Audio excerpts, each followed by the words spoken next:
Somos la voz de los líderes de opinión. ¿Qué tal? Mi nombre es Alina Ávila y sean bienvenidos al primer episodio del podcast Voz de Líderes. Hoy, en nuestra sección Desde la Voz de los Pacientes, nos acompaña la licenciada Marisol Robles, quien es una paciente trasplantada de riñón y quien actualmente es presidenta de la Fundación Mario Robles Socio. Hola Mari, ¿cómo estás? Buenos días. Buenos días, un gusto estar aquí hoy con ustedes. Muchas gracias por brindarnos este espacio para realizar esta entrevista, Mari. Iniciamos por el principio. ¿Nos podrías platicar dónde nace Marisol y cómo recuerdas tus primeros años de vida justo antes de ser diagnosticada con insuficiencia renal? Fíjate que yo nací en el puerto de Veracruz, soy jarocha, y pues vivir junto al mar siempre te relaja, estás en unas condiciones muy beneficiosas, ¿no? Para ser saludable y demás. Y pues una infancia muy linda, ¿no? Con mi familia, todo parecía perfecto, hasta que cuando tenía 7 años, recuerdo que estaba un poco antes de los 7 años, andaba yo, no podía dormir y me acerqué a las escaleras y escuché a mis papás hablando. Y hablaban de que mi papá tenía una enfermedad y que el doctor decía que antes del año, que no iba a pasar del año, ¿no? Si no se tomaban medidas. Y yo me quedé muy preocupada y demás, pero no sabía de esos momentos, no sé si es un sueño o si es verdad, ¿no? Como que lo evadí.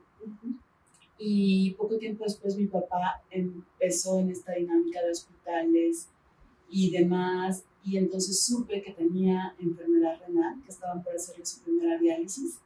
Esto no se logró porque en ese momento, que era 1982, solo había una máquina de hemodiálisis en Veracruz, que le decían pues el riñón artificial, y irse a conectar era muy, muy complicado.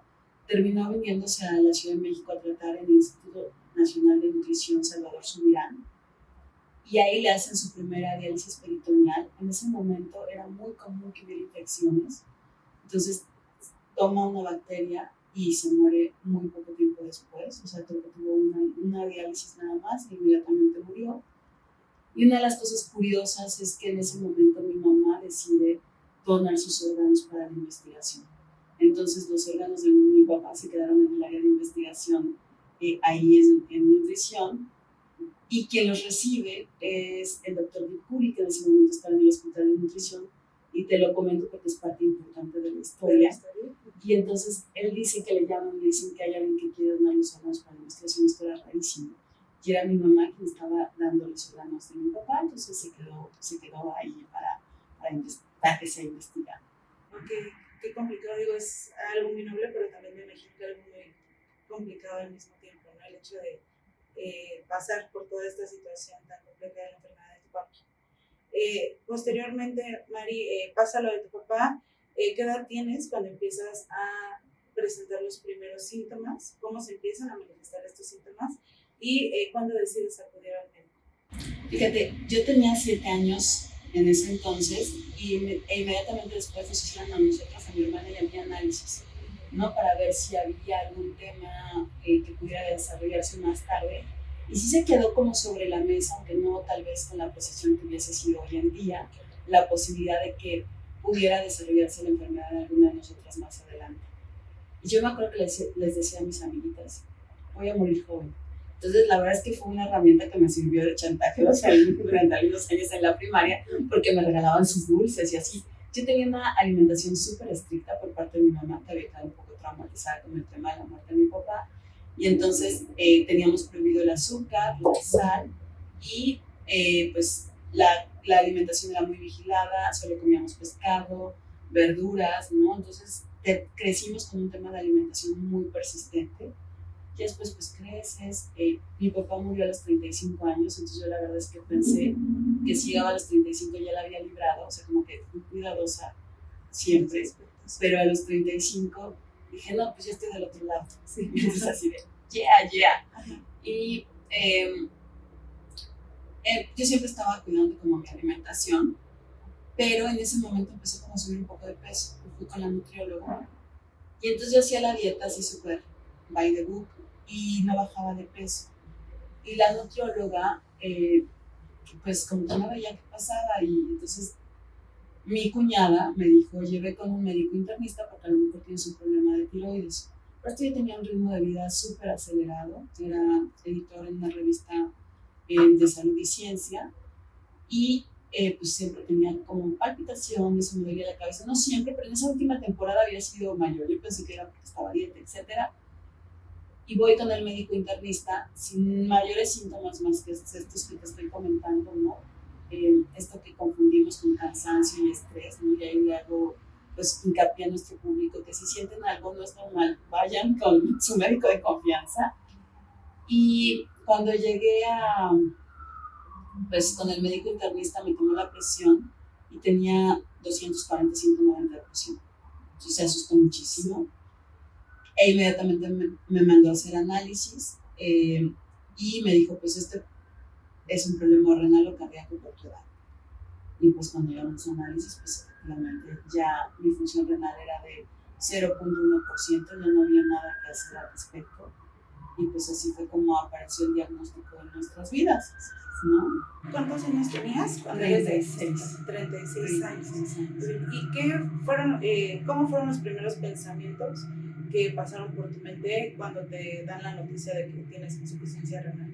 Fíjate que una de las cosas, lo primero que pasó por mi mente fue me quedan 3 meses de vida, porque era el único referente que yo tenía por parte de mi papá. Y el otro pensamiento era, ¿cómo le digo a mi mamá que le va a dar infarto? Entonces le dije a mi esposo, yo no le puedo decir, please háblale tú, porque esta es una noticia muy dura para ella. Y en ese momento, como cuando estás en ese lugar de paciente, a lo mejor es una estrategia para sobrevivir, pero no piensas tanto en ti, sino como en los otros, en los que te rodean.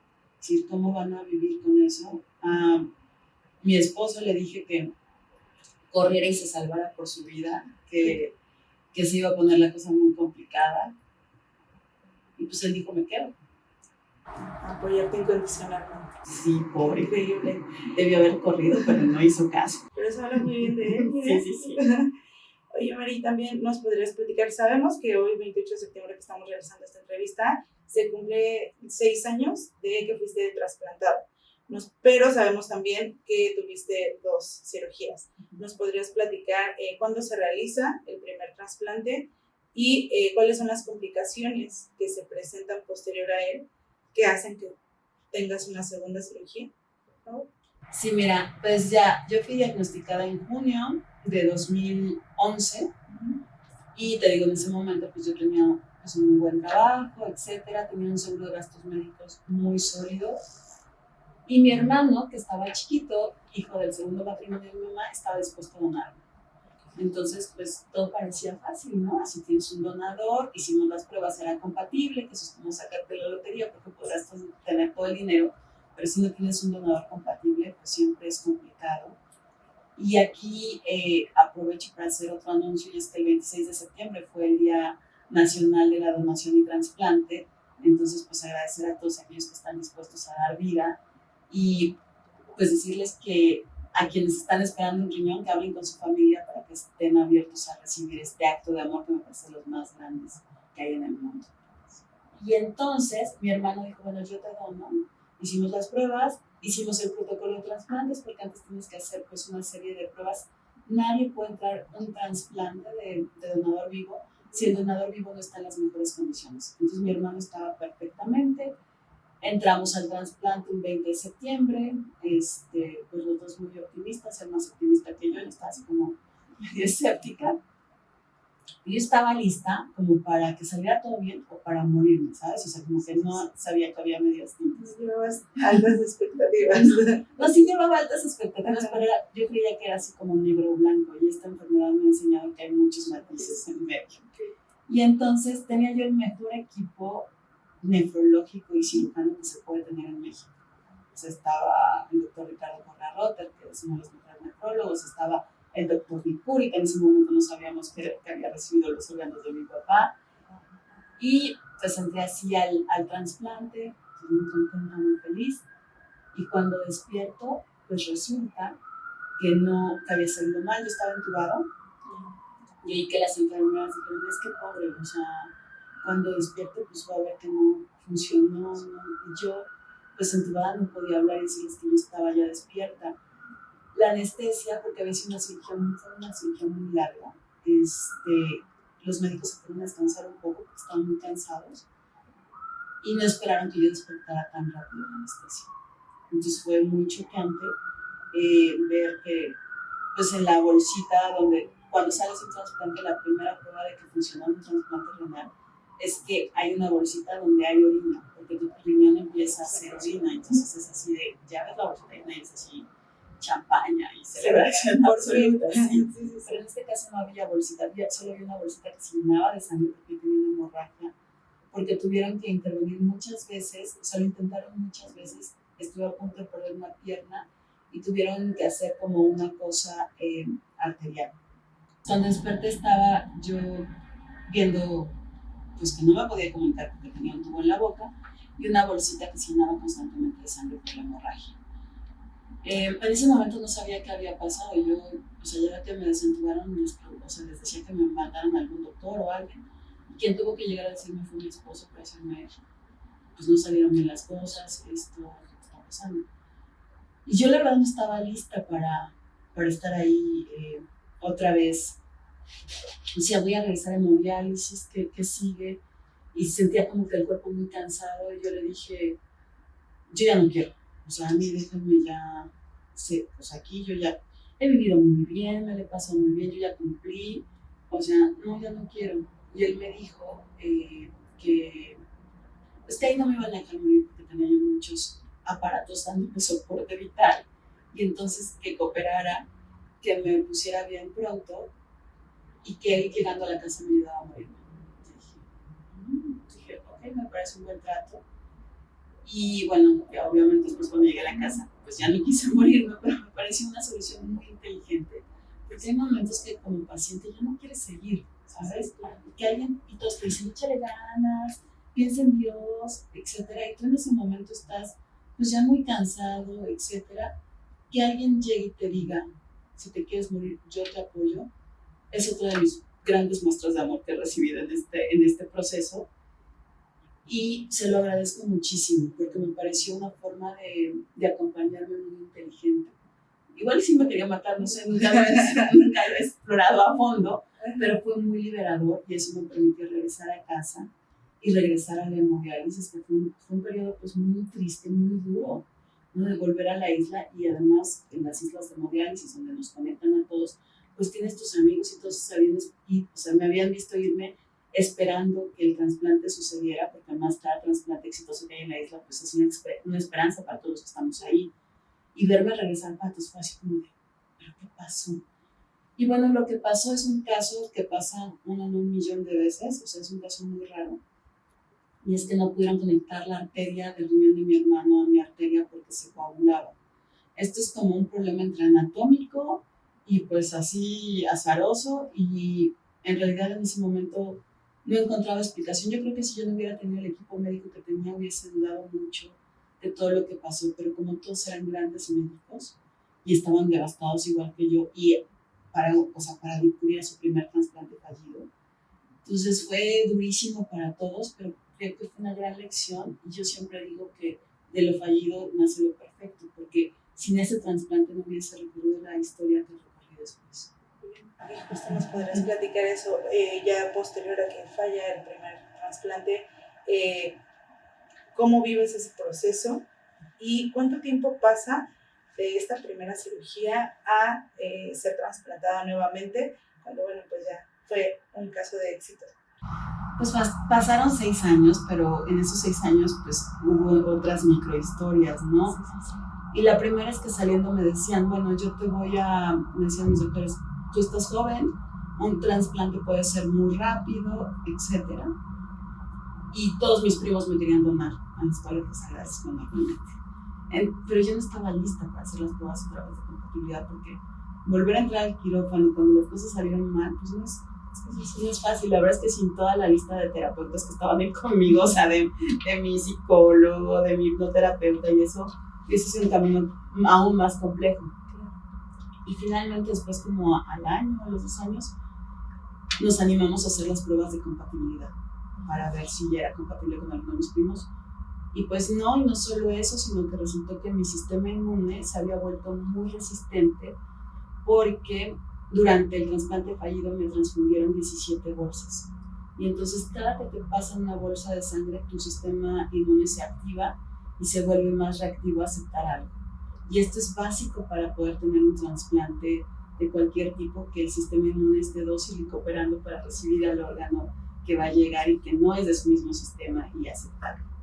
Y mi sistema inmune estaba pues muy renuente y lanzando patadas y todo. Entonces hay como una medición que es el PRA, y entre más bajo sea tu PRA, más fácil es encontrar compatibilidad. Entonces quienes se van a trasplantar por primera vez y tienen las pruebas cruzadas, pues está muy bajito, entonces es muy fácil encontrar riñones compatibles. En mi caso el PRA estaba en 97%, es decir, que tenía muy pocas oportunidades de encontrar un riñón compatible. Y me acuerdo muy bien cuando me hablaron del laboratorio para decirme que tal vez nunca me iba a poder trasplantar. Yo no estaba lista para esa noticia, ¿no? Entonces fui con mi doctor, me dijo, una, no tuvieron por qué haber dicho eso directamente. Y dos, pues sí, probablemente nunca te puedas trasplantar, pero hay gente que vive 25 años en hemodiálisis. Y si yo no quiero vivir así, en ese momento decía, no, o sea, no lo puedo asimilar. Y en ese momento empecé a escribir mi blog que se llamaba El Diario de la Sed, se llama El Diario de la Sed, ahí lo pueden encontrar por si quieren saber la experiencia de viva voz. Y en este diario iba yo relatando el día a día porque yo no podía digerir todo eso que estaba pasando y tampoco explicarle a los que quería el camino que íbamos a atravesar, porque todo el mundo te preguntan, ¿cómo estás? Y tú no puedes decir bien, pero tampoco les puedes decir, pues no sé cómo estoy porque esto me está rebasando. Entonces con el diario empecé a gestionar pues esas emociones, y porque siempre mi herramienta ha sido la escritura. Entonces fue la escritura como mi gran compañera. Y ya después, pues así pasaron pues muchos años, me mandaron, entré finalmente a la lista de espera de nutrición, me mandaron a llamar 2 veces, obviamente nunca fui compatible por el PRA, hasta que pues yo estaba resignada a seguir en hemodiálisis el resto de mis días.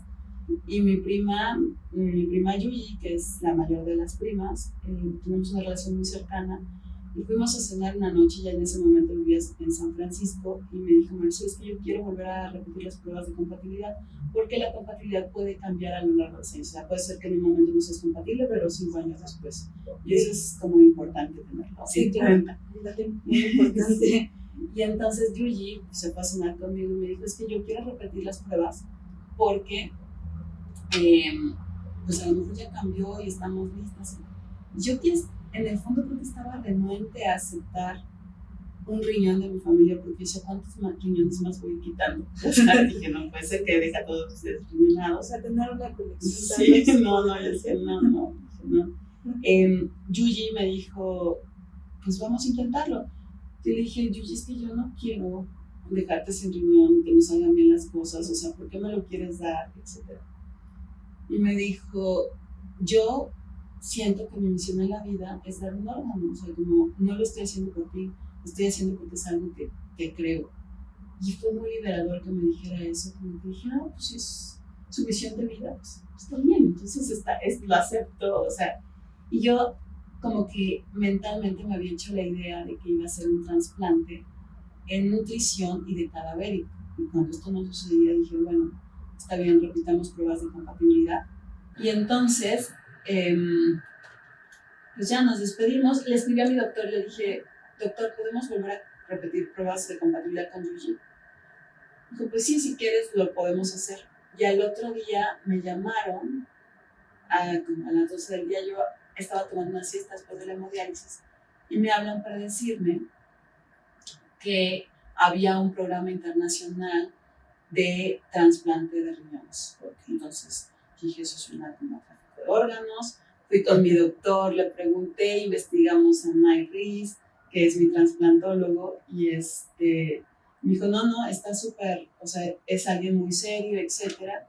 Yo decía, pero ¿cómo yo? ¿Por qué a mí no? Entonces cuando me hablaron, que me habló el doctor Eric Vélez, me dijo, Marisol, es que estamos intentando lanzar un programa internacional entre Estados Unidos y México, porque hay un algoritmo de Alvin Roth, que es premio Nobel de Economía, y que creó un algoritmo para encontrar los riñones más compatibles. Entonces queríamos saber si estás interesada y ver cómo tus papeles y demás.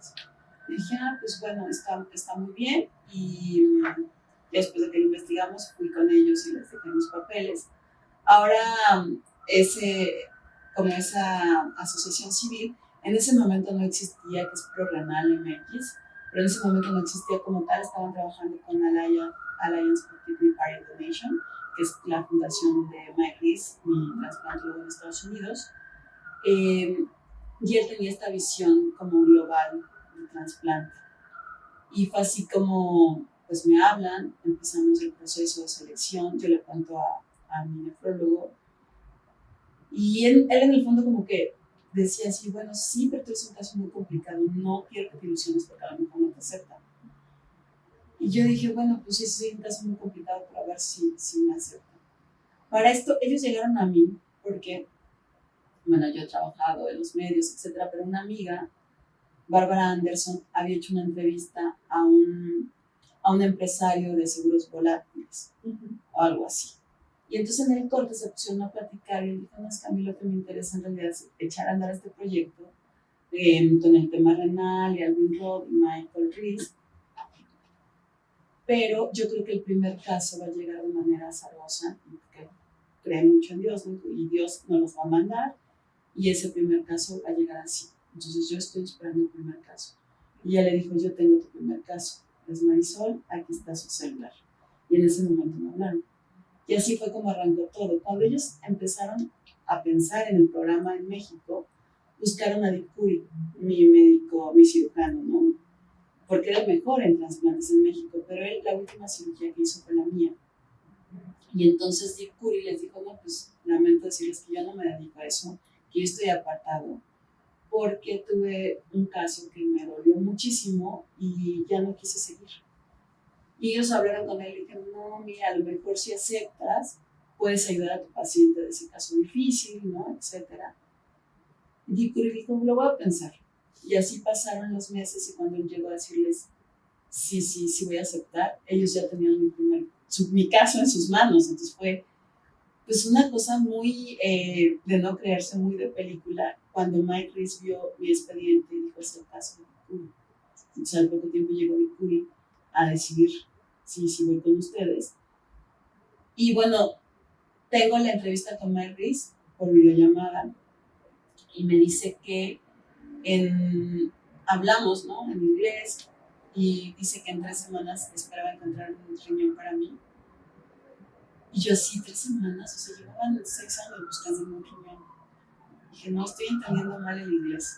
O sea, estas son las ambulancias de la zona de hospitales para ambientar este podcast. Y entonces, efectivamente, o sea, apenas metieron mis datos al sistema, encontraron los datos, alguien que había hecho un match conmigo, o sea, alguien que era compatible conmigo, y era una mujer de Wisconsin, Linda Primas, a quien le estaré totalmente agradecida, que iba a dar su riñón para que su hijo recibiera el suyo, ¿no? Son donaciones pareadas, ¿no? Tú encuentras compatibilidad con alguien más y entonces tu persona querida tiene un riñón de alguien más que es compatible. Y entonces Linda Primas fue quien me dio su riñón y su hijo tenía exactamente mi misma edad. Entonces está como llena de coincidencias la historia. Y Yuji, mi prima, yo tuve que hablar con ella, pues decirle, oye, pues fíjate que no me vas a donar a mí, le vas a donar a alguien más, pero ¿estás dispuesta a hacerlo? Me dijo, claro que sí, sin ningún problema. Entonces Yuji le donó a Michelle para que yo pudiera recibir el riñón de Linda. Y bueno, pues así fue como llegué al trasplante exitoso. No fue tan fácil porque en un primer momento como que lo que se había planteado es que ocurriera en México, pero las leyes son muy estrictas en cuanto a ese tipo de, o sea, no podía entrar el órgano de Estados Unidos. Y esto también es importante decirlo porque hay muchos mitos acerca de la donación y encontraron un camión con cuerpos y le sacaron todos los órganos. Eso no pasa. Sí. O sea, esto es muy importante porque es muy estricta la legislación y muy complejo el sistema. Entonces, cuando Mike vio eso, que no se iba a poder, me dijo, pues, el trasplante cuesta $100,000. Entonces, tenemos que empezar una recaudación. Voy a empezar una recaudación en Estados Unidos para conseguir el dinero. Y yo le dije, ¿cómo te ayudo? O sea, porque yo lo veía desesperado. Y me dijo, pues, si puedes empezar una recolección aquí en México, también o sea, lo que sea va a servir. Y fue así como empezamos una recolección y agradezco a cada uno de los donantes aprovechando este espacio para que se hiciera posible el trasplante. Nosotros teníamos ahorrado lo que costaría el trasplante en México, pero no teníamos contemplado en Estados Unidos, pero era mi única opción para seguir en la vida. Y fue así como nos fuimos a Estados Unidos a tener un trasplante que ni mis mejores sueños hubiese imaginado. Y bueno, todo fue exitoso y pues un día como hoy estaba entrando a cirugía a las 4 de la tarde, llegó el de DHL con el riñón así, cargando, ¿no? Se lo entregó a mi trasplantólogo y fue pues, una locura. Y ya cuando desperté yo así de... Además, de una cirugía de 12 horas, la del riñón exitoso, de kidneycito que se llama, duró 4 horas. Entonces yo siempre que entro a cirugía veo el reloj y cuando salgo lo vuelvo a ver, ¿no? O sea, cuando ya soy consciente para saber cuántas horas pasaron y según yo así sé qué tan grave estuvo, ¿no?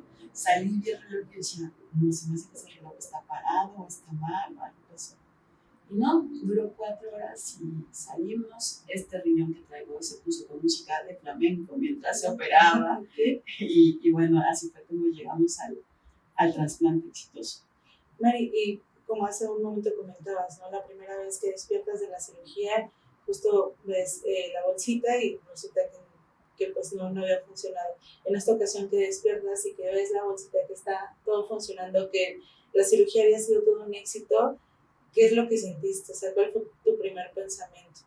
Lo primero que pensé es quiero agua, ¿no? Porque durante la hemodiálisis no puedes beber tanta agua, entonces yo tenía como sed, entonces me trajeron un vaso de agua. Pero no solo eso, o sea, tenía que beber 2 vasos de agua y para eso ya no estaba tan preparada porque había dejado de beber agua mucho tiempo. La primera foto después del trasplante pues es con 2 vasos de agua y popote y ya la bolsita así, no, yo la verdad es que no lo puedo creer. O sea, así, wow, ya está sucediendo, ya pasó. Y bien sabemos, Mari, que los pacientes trasplantados deben de llevar un tratamiento permanente a través de inmunosupresores. En este caso, ¿cómo ha sido tu vida después de este trasplante exitoso? ¿Cómo empiezas a vivir esta nueva vida y sobre todo en qué momento decides crear la fundación Mario Robles Socio que lleva el nombre de tu papi? Fíjate que después del trasplante cambió todo, ¿no? Todo, toda la dinámica, todo. Yo de hecho tenía un trabajo antes de irme al trasplante y mi jefa, que quiero mucho y que respeto, que es Marta de Baile, me dijo, Marisol, yo te espero, o sea, ¿qué quieres hacer? No sé qué. Y yo le dije, Marta, te lo agradezco muchísimo. De hecho, me liquidó, cosa que no, dice, te liquidamos, pero porque sabían que necesitaba dinero para mi trasplante. Pero cuando regreses, si tú quieres regresar, aquí están abiertas las puertas. Y yo les dije, es que no sé qué voy a querer hacer después del trasplante. Están bien como que no me esperen porque no sé qué va a ser de mi vida. Y fue muy lindo también irme como acompañada por toda esta gente que creyó que era posible.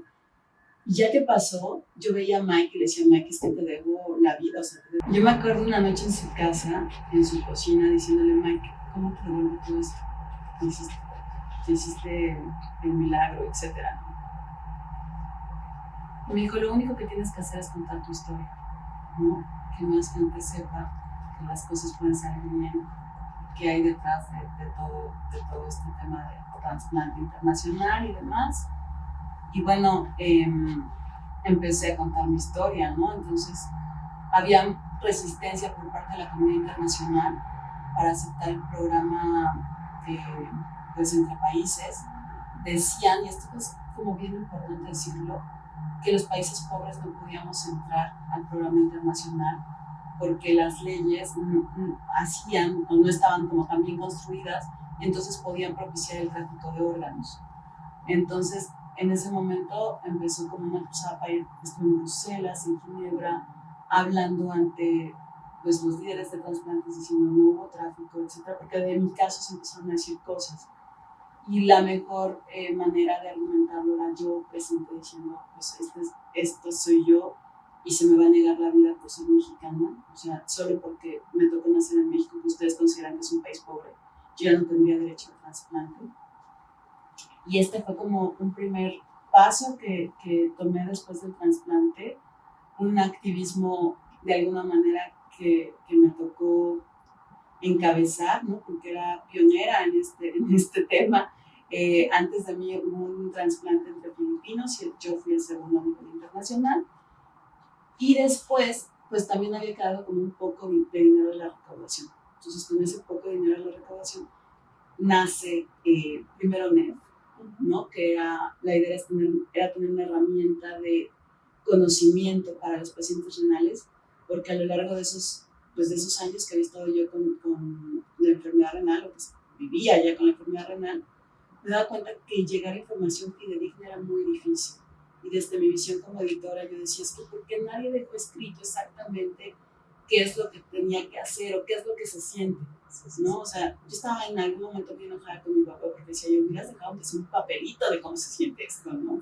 Entonces empezamos desde ahí a trabajar con que los pacientes se fuesen oyendo la voz de los pacientes. Por eso agradezco que nazcan espacios como este hoy, porque me parece que es importantísimo y poderosísimo escucharnos los unos a los otros, porque al final nos vamos a ser pacientes. Y desde ahí empezamos a construir primero, te digo, nació NEF y después la fundación con el nombre de mi papá, no como, sino más bien en honor a él, porque en las peores circunstancias nacen cosas buenas. Esta es como la gran lección que me ha dejado esta travesía. Te podrás estar en el peor lugar, pero siempre vendrá algo que te ilumine de nuevo. Y así es como nace la Fundación Mario Robles Socio, donde lo que hacemos es compartir el conocimiento con los pacientes, pero también crear un puente, porque esta historia es mucho de construir puentes, no construir puentes entre Estados Unidos y México, entre médicos y pacientes, ¿no? Entonces, construir estos puentes y estos vínculos para que la experiencia de la enfermedad sea una experiencia más humana y con esto más exitosa. De hecho, bueno, sabemos que también hay conexiones NEF y que se llevan a cabo algunos encuentros. ¿Nos podrías platicar un poco sobre estos encuentros? Porque tengo entendido que también se llevan a cabo a nivel como internacional, ¿correcto? Porque hace poco también te vi en una entrevista con una periodista argentina, me parece. Entonces, ¿nos podrías hablar también un poquito sobre pues, todas las acciones que realiza NEF y la Fundación, obviamente, pues, de la mano?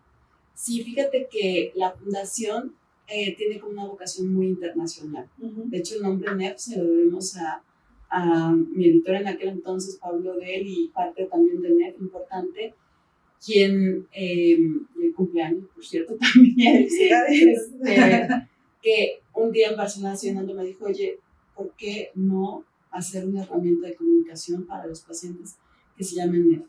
Y lo fuimos creando y después derivó en otra cosa que nunca esperábamos ninguno de los involucrados.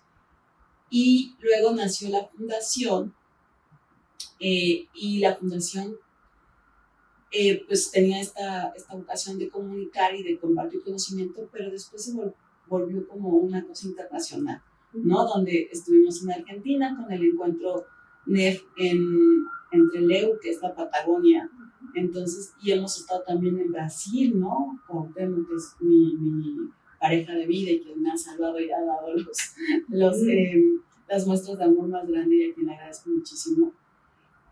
Se fue a Brasil a hablar de la fundación, ¿no? Porque también es importante visibilizar a la red de apoyo, que sin ellos no seríamos nada, ¿no? Quienes están ahí para bañarte, detenerte y aguantarte en los peores momentos. Entonces, gracias a cada uno de los cuidadores de los pacientes.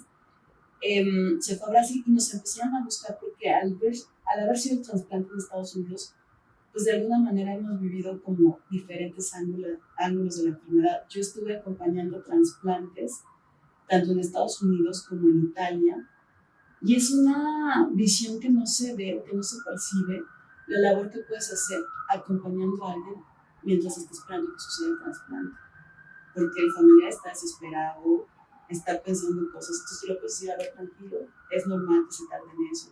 Entonces empezó esta labor de acompañamiento y con mis hermanos renales del mundo, ¿no? Por ejemplo, Vita, que está en Dinamarca, ¿no? Que es parte del programa, cuando platicábamos veíamos que había problemáticas comunes.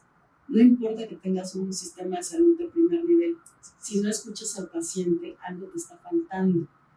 Y en entornos así, con excepción a lo mejor de España, que tienen un programa de pacientes pues muy profesional, en otros lugares no siempre es así. Y entonces, si no se escucha al paciente, pues las cosas no suceden como debían suceder. Y fue así como empezamos este camino de ir encontrando experiencias en otros lados del mundo que puedan reflejarse en México y que puedan hacer que la calidad de vida de cada uno sea mucho mejor. Pero no solo eso, sino también en crear vínculos que nos hagan fuertes. Y también fue así como empezamos a incursionar en las políticas públicas, en la salud renal, porque creemos que sin una voluntad política, nada de lo que tenemos planeado va a suceder. Entonces, desde ahí también nos toca impulsar esos temas y pues hacer esta parte de cabildeo, pero también de... Las conexiones NET nacieron justo en pandemia, ¿no? Que las mencionabas, porque nos quedamos todos muy huérfanos, así de, ¿y ahora qué va a pasar? ¿Qué vamos a decir? Y había, las noticias cambiaban cada momento, ¿no? Acerca del COVID. Y entonces se nos ocurrió empezar a entrevistar a los especialistas para que nos fueran guiando, pero fue un formato que creo que fue muy afortunado, porque pues yo les preguntaba a los médicos, pues, con la claridad que necesito como paciente. Entonces los médicos a veces no están acostumbrados a este tipo de diálogo, y eso hacía que la comunidad renal se atreviera a preguntar. Y la verdad es que las conexiones NET se volvió fuerte gracias a todas las preguntas que hacían los pacientes, enfermeros, nutriólogos, ¿no? Nuestra comunidad renal NET. Entonces ellos fueron los que hicieron que las conexiones fueran pues tan benéficas para todos. Y pues es eso, ¿no? Conectar, construir puentes, vincular desde las diferentes plataformas y herramientas que tengas. A veces es contestar una llamada a alguien recién diagnosticado, a veces es pues hablar con alguien en otro lado del mundo para ver qué están haciendo y poder qué se replica acá, ¿no? Acabamos de tener un entrenamiento con Sonsoles, ¿no? Para el tema de ejercicio. Entonces, pues estamos todo el tiempo construyendo estas conexiones para mejorar la calidad de vida pues, de todos. Mari, sin duda una gran labor la que has llevado a cabo, pese a todas las circunstancias, porque al final, como bien comentabas previa a la entrevista, pues es una lucha constante, ¿no? Contra la insuficiencia renal, es estar en tratamiento, son muchas cosas. También en este caso, enfocándonos a NEF y a la fundación, ¿cómo acceden los pacientes a ser parte de estas redes de apoyo? O sea, ¿cómo pueden ingresar? ¿Cómo los pueden buscar? ¿Nos podrías platicar? Fíjate que algo que se me pasó comentarte es que en 2020, justo una semana antes de la pandemia, firmamos en Cámara de Diputados una alianza por la salud renal, porque vimos que todos estábamos luchando por lo mismo, pero desde diferentes trincheras. Entonces, de alguna manera también nos ha tocado ser como este pegamento, este cohesionador entre diferentes iniciativas para darles una misma voz y que se vuelva fuerte. Y nos pueden encontrar en @misaludrenal en Facebook, que es donde somos más activos. Ahí si nos escriben de inmediato les contestamos. Y en Twitter estamos como Alianza por la Salud Renal. Entonces son como las dos cuentas que tenemos muy activas. Y pues también funcionamos, digo, en esta cosa vincular de si nosotros no somos una fundación asistencialista, ¿no? En donde si necesitas medicamento, no solemos hacer eso, porque hay otras muchas asociaciones que están haciendo su trabajo desde hace muchos años y son muy exitosas. Nosotros lo que sí hacemos es decirte, bueno, si necesitas esto, tal vez puedas acercarte a tal asociación, ¿no? Entonces somos como vinculados. Claro, los orientan y pues dan justamente este acompañamiento, este apoyo para todos los pacientes que están ya sea esperando un trasplante o que pues ya tuvieron un trasplante, ¿correcto? Sí, exacto. Y ahí como al público en general, háganse sus analíticas una vez al año. Si la creatinina sale alta, corran y busquen un nefrólogo y tómense la presión arterial. Es lo único que les voy a decir para evitar recorrer caminos cada vez más complejos. Muchas gracias. No, Mari. Oye, nada más para terminar, ¿nos podrías platicar también sobre los proyectos que tienen a corto, mediano o largo plazo para el NEF o para la Fundación Mario Robledo Superfood? Sí, regularmente es como NEF la que hace todas las iniciativas, ¿no? La fundación está atrás, pero tenemos el encuentro NEF ya próximamente, ¿no? Yo creo que en un mes y cachito ya estaremos anunciándolo para que nos veamos ahí en persona, porque hemos estado muy activos virtualmente como todos, ¿no? En estos 2 años, pero ya es hora de reencontrarnos. Y bueno, seguiremos muy activos con el programa de entrenamiento funcional y con las conexiones NEF. ya con otro enfoque, porque COVID ya parece que nos está dejando un poquito tranquilos, pero hay otros muchos temas de los cuales tenemos y queremos hablar. Perfecto, Mari, pues te agradecemos mucho el espacio, tu tiempo para que pues lleváramos a cabo este podcast. Muchas gracias y pues vamos a estar dejando también las redes sociales de NEP para que pues lo sigan y cualquier paciente que nos esté escuchando pues se pueda poner en contacto con ustedes justamente para buscar esta red de apoyo que ustedes les brindan. Pues muchísimas gracias a ustedes por darle voz a los pacientes, que siempre es necesario, y muchas felicidades en esta etapa. Yo estoy muy emocionada. Sigan este medio porque haremos juntos la diferencia. Muchísimas gracias, Mari.